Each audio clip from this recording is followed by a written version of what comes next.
నమస్కారం వార్తలకు స్వాగతం. ముందుగా ముఖ్యాంశాలు. రెండు తెలుగు రాష్ట్రాల్లో 75వ గణతంత్ర దినోత్సవ వేడుకలు. హాజరైన ముఖ్య నేతలు.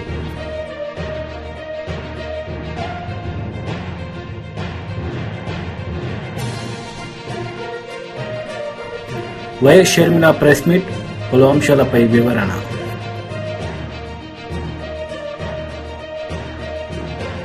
ఏపీలో ఘనంగా గణతంత్ర దినోత్సవ వేడుకలు నిర్వహించారు.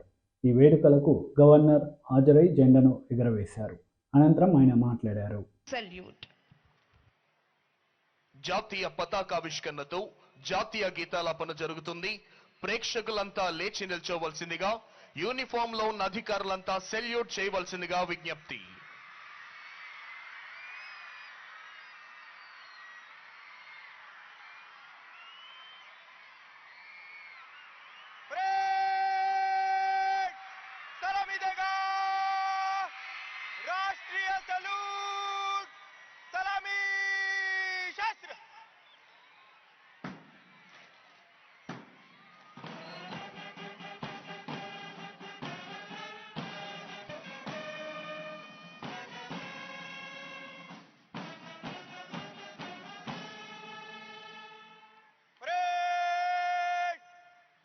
शस्त्र करेगा, बाजू शस्त्र.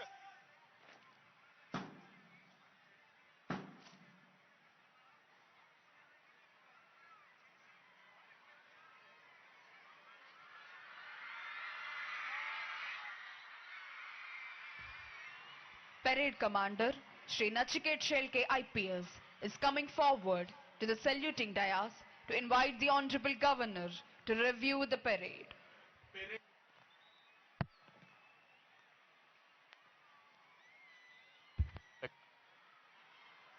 చెక్. పెరేడ్ ని పరిశీలించేందుకే విచ్చేవలసిందిగా ఈనాటి కార్యక్రమ ముఖ్య అతిథి గౌరవనీయులైన ఆంధ్రప్రదేశ్ రాష్ట్ర గవర్నర్ శ్రీ అబ్దుల్ నజీర్ గారిని అభ్యర్థించేందుకై parade commander Shri Nachiket Shelke IPS saluting dais వద్దకు విచ్చేశారు.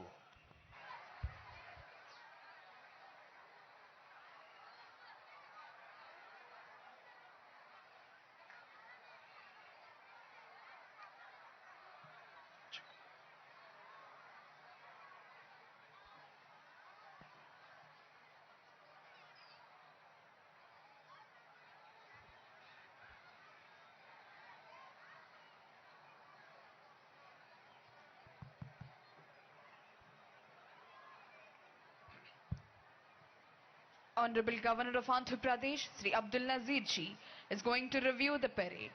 DGP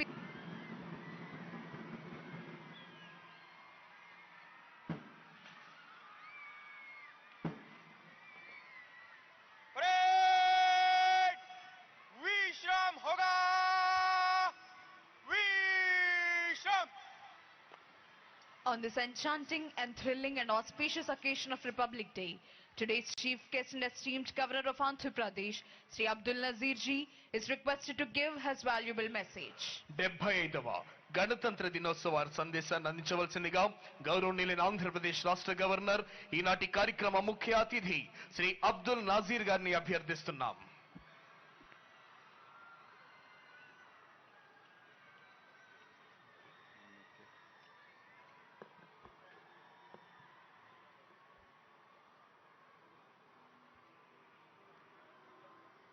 Respected dignitaries, esteemed guests, and my dear fellow citizens, on this auspicious occasion of our Republic Day, I extend my warmest greetings to you, to all of you.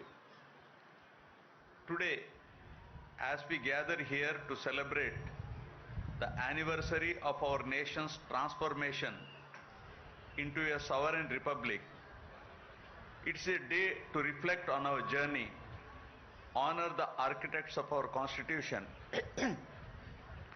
and reaffirm our commitment to the ideals of liberty, equality, and fraternity. Let us commence this celebration with a sense of pride in our achievements and with an unwavering belief in the bright future that lies ahead of us. As we are celebrating 75th Republic Day, I am proud to say that my government continues to serve the people with unwavering commitment and dedication to the ideals of Constitution. Today we stand together under our tricolor flag to honor and remember the sacrifices of those who fought for our freedom and democracy. Our nation's beauty lies in its diversity, from the majestic Himalayas to the glistening shores of our oceans. It's our unity in diversity and our shared values of freedom, equality, and brotherhood that form the bedrock of our republic. This Republic Day, let us acknowledge the challenges we face, including poverty, ignorance, and injustice. It's our collective responsibility to overcome these hurdles and build a nation where every citizen can thrive and achieve their full potential. Our state, Andhra Pradesh, has faced numerous challenges sectors surpassing our past achievements. Marking the 75th year of the Republic.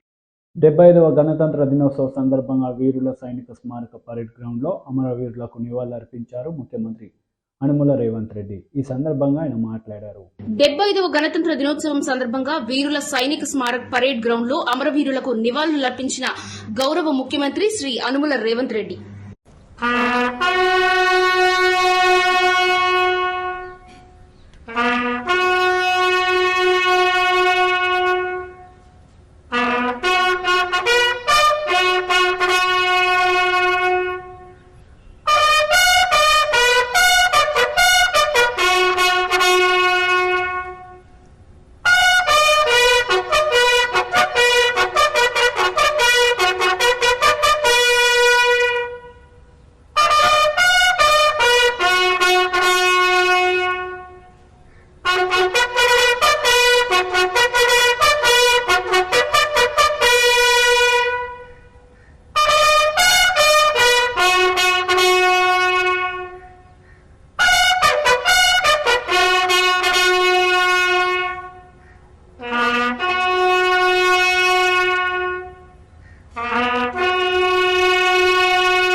YSRCP నాయకులు కార్యకర్తలు తన ఫ్యామిలీపై చేస్తున్న ఆరోపణలను మీకు దమ్ముంటే మా అమ్మ విజయమ్మ చేత చెప్పించండి, నిజాలేమిటో అందరికీ తెలుసు అంటూ మరోసారి జగన్పై తను చేసిన ఆరోపణలు సమర్థించుకున్నారు వైఎస్ షర్మిలారెడ్డి. వైఎస్ఆర్సీపీ నాయకులు కార్యకర్తలు తన ఫ్యామిలీపై చేస్తున్న ఆరోపణలను మీకు దమ్ముంటే మా అమ్మ విజయమ్మ చేత చెప్పించండి, నిజాలేమిటో అందరికీ తెలుసు అంటూ మరోసారి జగన్పై తను చేసిన ఆరోపణలు సమర్థించుకున్నారు ఏపీసీసీ చీఫ్ వైఎస్ షర్మిలారెడ్డి. ఎవరో నాకు కితాబిస్తే నా విలువ ఎక్కువ కాదు, ఎవరో నాకు కితాబు ఇవ్వకపోతే నా విలువ తక్కువ కాదు. నేను రాజశేఖర రెడ్డి రక్తం.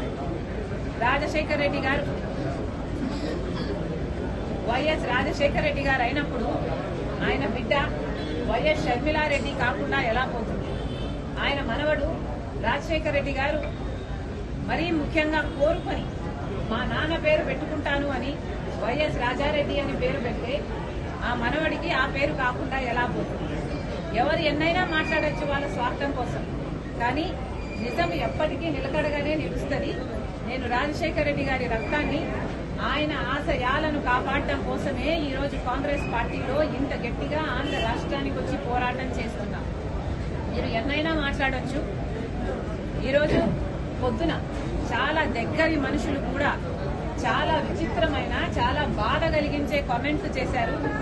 కొండా రాఘవరెడ్డి అన్న నాకు గాని నా కుటుంబానికి గాని దగ్గర అనుకున్నాం. కానీ ఈరోజు ఆయన కూడా నా మీద నేను పాదయాత్ర ఎందుకు చేశాను అన్న దాని మీద ఆయన ఏదో అక్కడ ఉన్నట్టు, ఆయన బావుమర్ది అక్కడ సూపరింటెండెంట్ అయినట్టు, ఆయన అంతా విన్నట్టు ఏదేదో చెప్పారు. నేను పాదయాత్ర చేయాలి అని భారతమ్మ అడిగితే నేను పాదయాత్ర నేను చేస్తాను అని నేను అడిగినట్టు చెప్పారు. అన్న కొండ అన్న మీరు సూపరింటెండెంట్ చేత వచ్చి ఆయన ఈ మాట చెప్పించగలరా? మీరు మీ దేవుని మీద మీ బిడ్డల మీద ప్రమాణం చేసి జరిగింది ఇది అని ప్రమాణం చేయగలరా మీడియా ముందర? నేను ప్రమాణం చేయగలను జరిగింది కాదు అని. నేను పాదయాత్ర చేస్తాను అని నేను ఎప్పుడూ అడగలేదు. నన్ను కోరితే నేను ఒబ్లైజ్ చేశాను తప్పితే ఇది నిజం కాదు అని నేను నా బిడ్డల మీద నా దేవుని మీద ప్రమాణం చేసి చెప్పగలను. ఇదే స్థాయిలో మీరు చెప్పగలరా?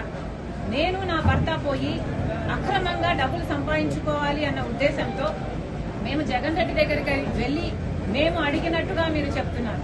మీరు అక్కడ ఉన్నారా? మీరు అది ప్రూవ్ చేయగలరా? కనీసం నేను విజయవాడకు ఆ ప్రమాణ స్వీకారం రోజు తర్వాత ఒక్కసారి ప్రైవేట్ అఫైర్స్ విషయంగా పోవడం తప్పితే, అది కూడా విజయమ్మ గారితో సహా నా భర్తతో కాదు పోవడం తప్పితే, మొన్న పెళ్లి కార్డు ఇచ్చేంత వరకు నేను ఎప్పుడూ పోలేదు. పోనీ నేను వెళ్ళానని మీరు ప్రూవ్ చేయండి. మీ మాట నిజం అనిపించుకుందాం. ఎందుకన్నా దేవుడు చూస్తున్నాడు. మీరు నిజాలు నిక్కచ్చిగా చెప్పేట్టుకుంటే మీ విలువ పెరుగుతుంది. కానీ ఒక ఆడపిల్ల మీద అబాండాలు ఇలా వేస్తే, రాజశేఖర రెడ్డి బిడ్డ మీద మీరు అబాండాలు వేస్తే ప్రజలు గమనిస్తున్నారు. దయచేసి ఇలాంటివి చేయకండి. నాకు నేనుగా నిస్వార్థంగా పాదయాత్ర చేశా. నిస్వార్థంగా జగన్మోహన్ రెడ్డి గారు ముఖ్యమంత్రి కావాలని కోరుకున్నా. ముఖ్యమంత్రి అయినాక నాకు ఈ పని కావాలని గాని, నాకు ఈ పదవి కావాలని గాని నేను ఏ రోజు కోరిన దాన్ని కాదు. దీనికి సాక్ష్యం మా అమ్మే. ఈ విషయాలన్నీ అమ్మకు తెలుసు. మీకు దమ్ముంటే అమ్మ చేత చెప్పించండి. పాదయాత్ర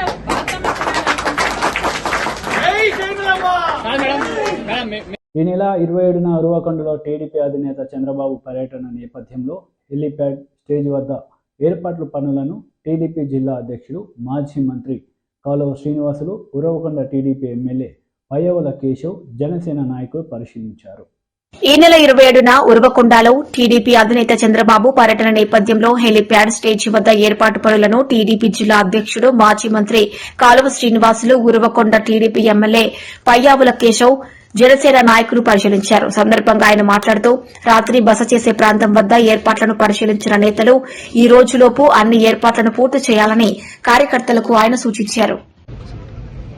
రా కదలిరా పేరుతో ప్రతి పార్లమెంటులోనూ 1,00,000 మందితో నిర్వహిస్తున్నటువంటి ఈ సమావేశాలు ఉరవకొండలో రేపు జరగబోతున్నాయి. 27వ తారీఖున సాయంత్రం.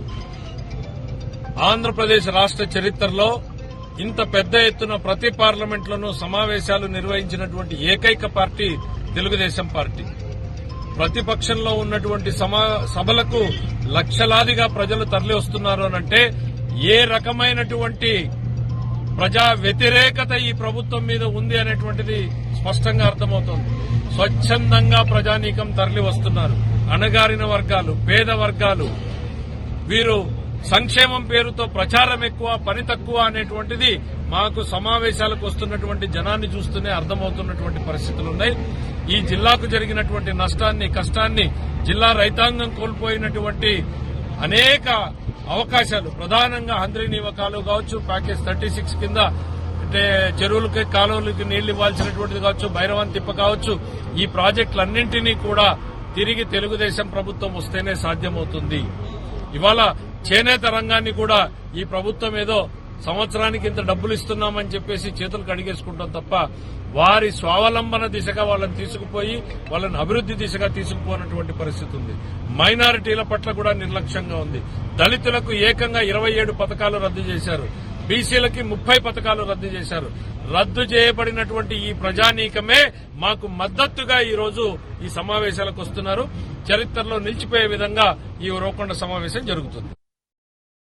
బోండా ఉమామహేశ్వరరావు ప్రెస్ మీట్ నిర్వహించారు. ఈ సందర్భంగా పలు అంశాలపై ఆయన మాట్లాడారు.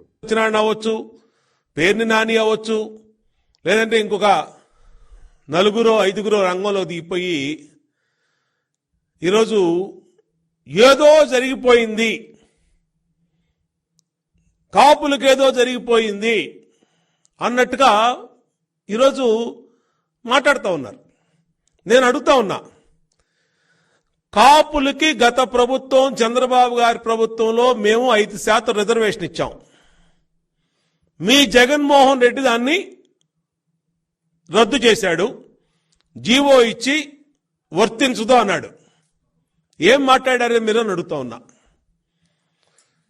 ఈ కాపు సోకాళ్ళు నాయకులు అంబటి రాంబాబు, కొట్టు సత్యనారాయణ, లేకపోతే అమర్నాథో, లేదంటే బొత్సానో, లేదంటే పేరుని నానినో, కులం పేరు చెప్పుకొని బతుకుతున్నటువంటి వీళ్ళు ఏం మాట్లాడారు మీరు? కాపులకి 5% రిజర్వేషన్ చంద్రబాబు నాయుడు గారు గత ప్రభుత్వం ఇస్తే, జగన్మోహన్ రెడ్డి రద్దు చేస్తే మీరేమన్నా నోరు తెరిచారా అని అడుగుతా ఉన్నా. అయిపోయింది. ఇవాళ జగన్మోహన్ రెడ్డి మొన్నటిదాకానేమో నా వెంట్రుకు కూడా ఎవరూ పీకలేరు అన్నాడు. తర్వాత వైనాట్ 175 అన్నాడు. తర్వాత జనం అందరూ మీరు నా తోడుండాలి అన్నాడు. ఆఖరికి నిన్న ఇండియా టుడే టీవీ ఇంటర్వ్యూలో నేను ఆనందంగా వెళ్ళిపోతున్నాను ఇంటికి అంటున్నాడు. పీక్కోవాల్సినంత పీక్కున్నాడు, దోచేయాల్సిన దోచేశాడు, మొత్తం జే గ్యాంగ్ అంతా లూటీ చేసిన రాష్ట్రాన్ని, ఇంటికి వెళ్ళిపోతున్నానని అతనే ఒప్పుకున్నాడు. ఓటమిని ముందే 60 రోజుల ముందే జగన్మోహన్ రెడ్డి స్పష్టంగా ప్రకటించాడు. ఈరోజు రిపబ్లిక్ డే నాడు జనసేన అధ్యక్షులు రాజోలు రాజానగరానికి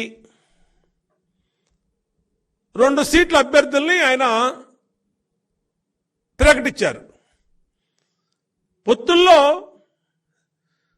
సీట్ల పంపిణీ అనేది పొత్తుల్లో లేకుండా ఎందుకు ఉంటుంది? పవన్ కళ్యాణ్ గారు ఏమన్నా ఎక్కడ ఏ విధంగా మాట్లాడారు? ఆయన పొత్తుల్లో ఉన్నటువంటి భాగాన్నే, అంశాన్నే ఆయన వాళ్ళ రిపబ్లిక్ డే సందర్భంగా ఆయన ప్రకటించుకున్నారు.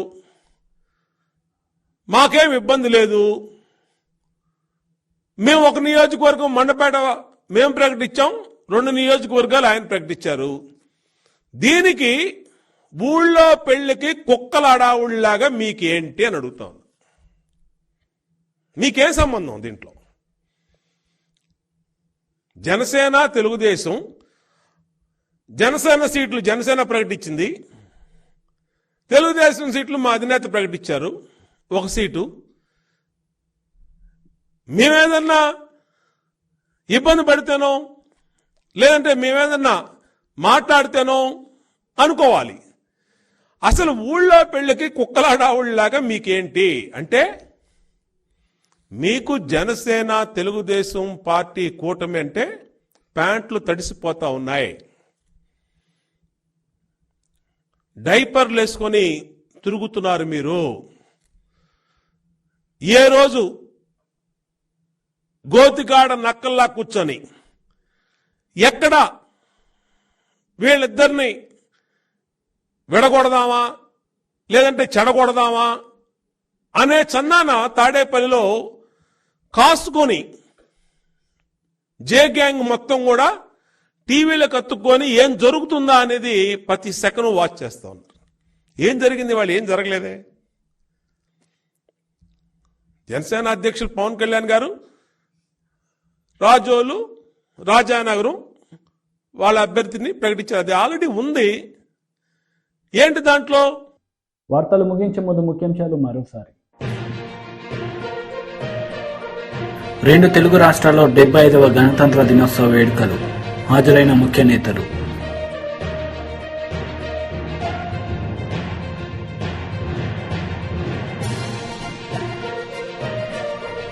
వైఎస్ షర్మిల ప్రెస్ మీట్, పలు అంశాలపై వివరణ.